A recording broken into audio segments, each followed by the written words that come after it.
Glad you're with us this evening. I've got my sermon on my phone tonight, so I'm trying to make this work just the right way. Glad you're here with us this evening. I always look to see which side of the crowd has the most people who wins, and tonight it looks like this side over here is the big winner on my left. So sorry, the ones on the right, my right, your left, you've got to work harder, okay? So glad that you're here tonight with us. Lots of folks in this congregation are parts of small groups that meet on Sunday night, but I am so glad that you're here with us this evening. Tonight we're talking about real leadership is servant leadership. And we have been thinking about leadership in the last few weeks, and there is all different kinds of leaders in the world, but every one of us in one way or another is a leader. Every one of us, whether we are one of the elders or shepherds of this congregation, if we are a parent, if we are a kid that knows younger kids, whoever, wherever we are, in one way or another, if we are not a leader right now, we are eventually going to be one. And the best kind of leader is a leader that is a servant leader. Thank you. I need that. My phone goes dark on me. Servant leadership can feel risky, though. Because I think, oh no, I feel vulnerable. What if people don't respect me if I'm the leader and they think that I'm just one of them? That it can be kind of scary as a leader, is that if I'm not being authoritative enough, that people will run away or they will run over me, and so then I become afraid to be a servant leader. And sometimes it's because we have egos. We just think I won't get the credit. And after all, I'm the one who's put in the hard work. I'm the one who came early and worked for 2 hours before everyone else. I'm the one who worked on it all week before everyone else. I'm the one who did all this work, and then everybody else may get the praise, and then I get worried about that I may not get the credit that I deserve.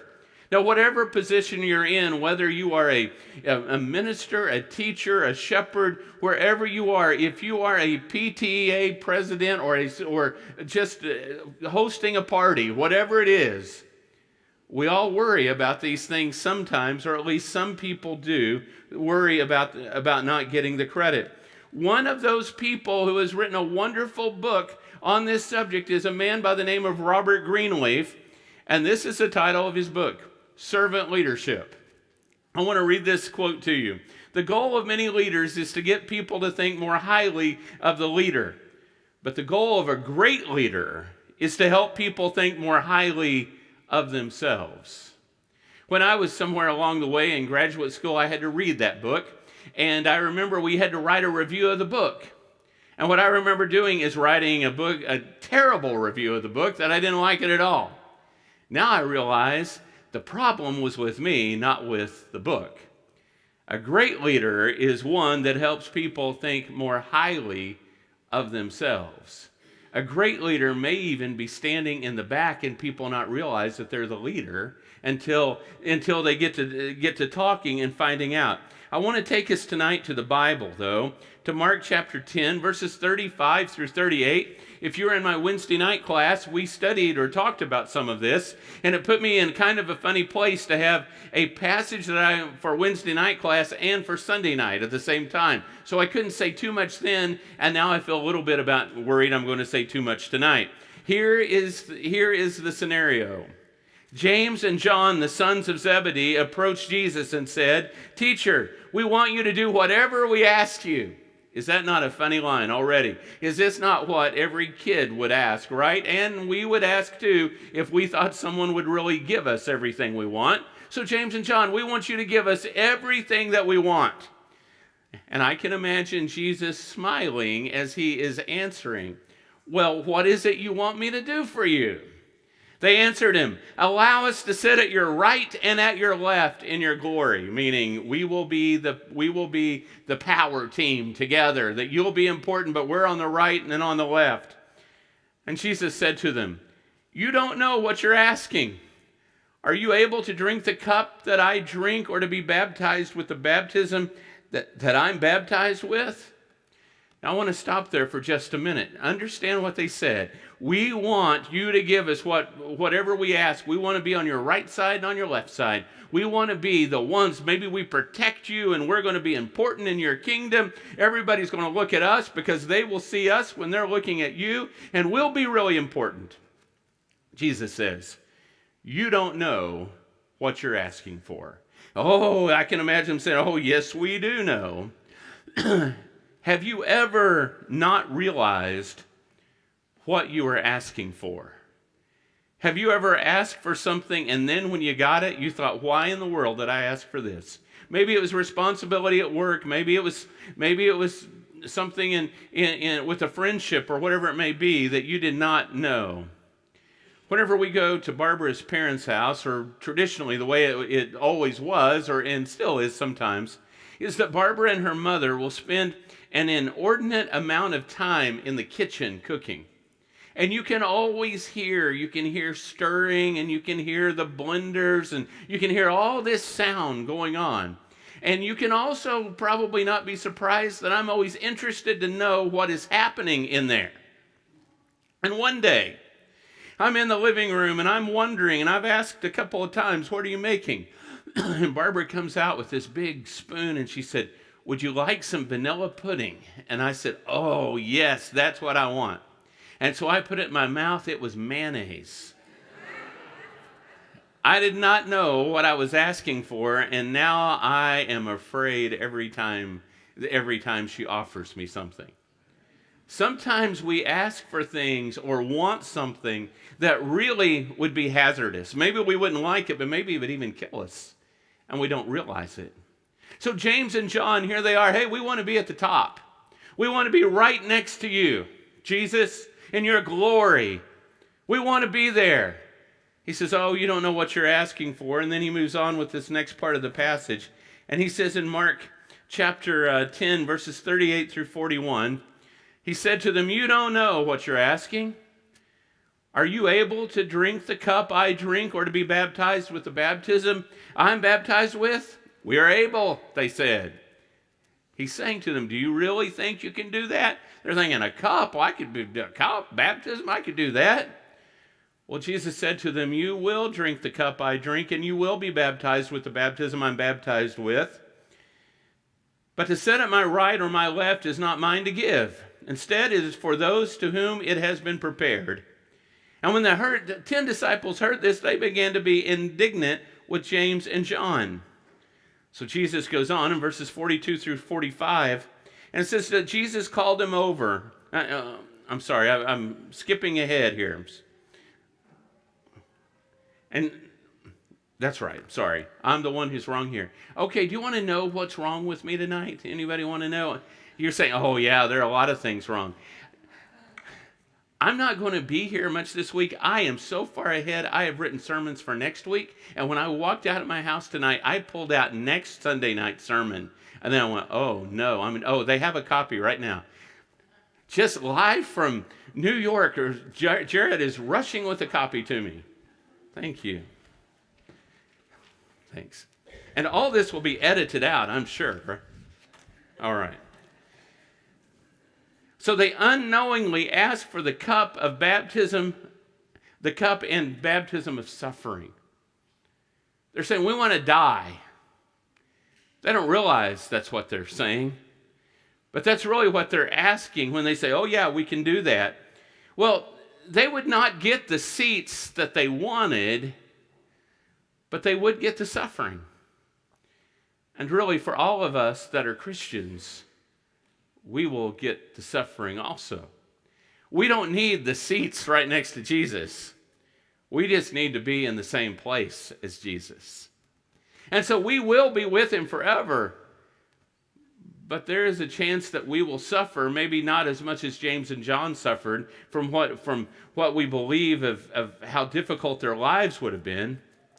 One of my favorite authors, a man by the name of John Stott, a British man, now passed away, said, our world and even the church is full of Jameses and Johns, go-getters and status seekers, hungry for honor and prestige, measuring life by achievements and everlasting dreaming of success. Well, it's not wrong to do well in life, but if my goal in life is only to succeed in earthly things, I will be terribly disappointed in what matters in eternity. This morning we talked about some of this. If my goal is Jesus, if my goal is eternal, there is nothing on earth that can destroy that goal. But if my goals are all earthly, if my goal is, someday I'm going to retire and I'm going to have so much money, or my goal is to have a great job, my goal is to get married and have this wonderful family, my goal is this, whatever goal you have, it's fine to have those goals. But understand that every one of those goals are secondary to Jesus. And so if your nation is invaded, or if a disease invades your body, or if someone separates from you or divorces you, or if your kids don't talk to you, or whatever it is that could happen, all the things we could imagine, going in maybe losing our house and debt, whatever it is that we could imagine happening, if my goal is Jesus, I am not destroyed. I am still focused on moving ahead. But so many people, even people in the church, see their goal only as being important, having others look at them, think that there's something special, when that is not at all what God called us to. So in Mark chapter 10, verses 42 through 45, he goes on, Jesus called them over and he said, "You know that those who are regarded as rulers of the Gentiles lord it over them, and those in high positions act as tyrants over them. But it is not so among you. On the contrary, whoever wants to become great among you will be your servant. Whoever wants to be first among you will be a slave to all. For even the Son of Man did not come to be served, but to serve and to give his life as a ransom for many." If you want to know what Christian leadership looks like, Christian leadership looks like being a servant, not a tyrant. And so it's not just at a national level or an international level where someone can be a tyrant. A supervisor can be a tyrant. A mother, a dad can be a tyrant. What Jesus called us all to be are servants that help other people and serve others. Effective leadership is based on serving at work and in the home and everywhere else. An effective leader serves. Maybe the one, for example, I was told about the president of Chick-fil-A, a friend of mine that went to their facility and toured the facility and said one thing that he noticed about the president or CEO of Chick-fil-A was watching him pick up trash as he walked along, would notice something on the floor, pick it up and throw it away, rather than yelling at someone who had thrown something down. He was going to make sure that it was done without saying anything about it. It's the idea of servant leadership. Christian servant leadership should emphasize servanthood even more than it emphasizes leadership. Now, we need Christian leaders, don't misunderstand me. But the Christian leader should be a Christian servant first and bring that into the way that they treat other people, not just in the church, but in every relationship. Ken Blanchard, another writer, says servant leadership is all about making the goals clear and then rolling your sleeves up and doing whatever it takes to help others win. In that situation, they don't work for you. You work for them. It's the idea of being a leader that helps your team to win. A shepherd, a teacher, a parent, it is helping other people win. Those sound like business principles. They are Christian principles. It's back to what Jesus said to James and John on that day and to the rest of his disciples. If you want to know what a disciple looks like, what a disciple in the kingdom of God looks like, a disciple is one who is a servant. A leader is one who is a servant. That doesn't come from just someone thinking about business. It comes from someone somewhere who is influenced by Jesus. Jesus has done the heavy lifting in our lives.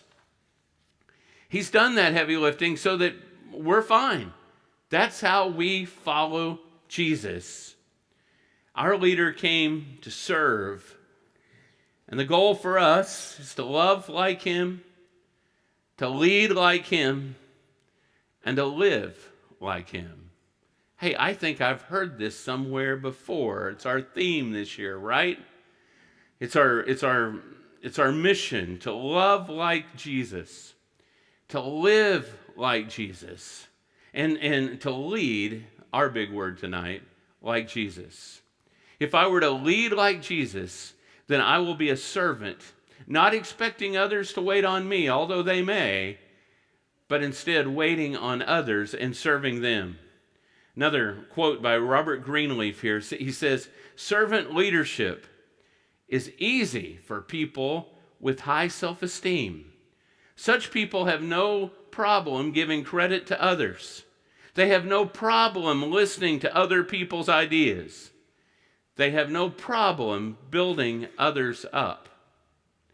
Leaders who tear down rather than build up, perhaps they have an ego issue. Those kind of leaders that don't want to listen to anybody's problems, back to an ego issue. I don't want to hear your problems because I think I have to fix everything and I may not know what to do, so I don't want to hear your problem." But servant leaders that look like Jesus, they help people to be stronger than what they were before. So here's my question for us tonight. Who's number one in my life? Jesus, the servant leader? Or is it me? If I'm number one in my life, I'm not going to have a very good life. Because there are 8 billion people on the planet who think that they are number one. And now I'm in a race with 8 billion people. But if Jesus is the one I serve, I can be content when days are good and I can be content when days are bad. Because I serve him, because he's number one. All I want is for him to win, not for me to win. And the good news is, he's already won. Tonight, if you are needing prayer or needed to be baptized into Jesus, what a great night to do that. Come as we stand and sing.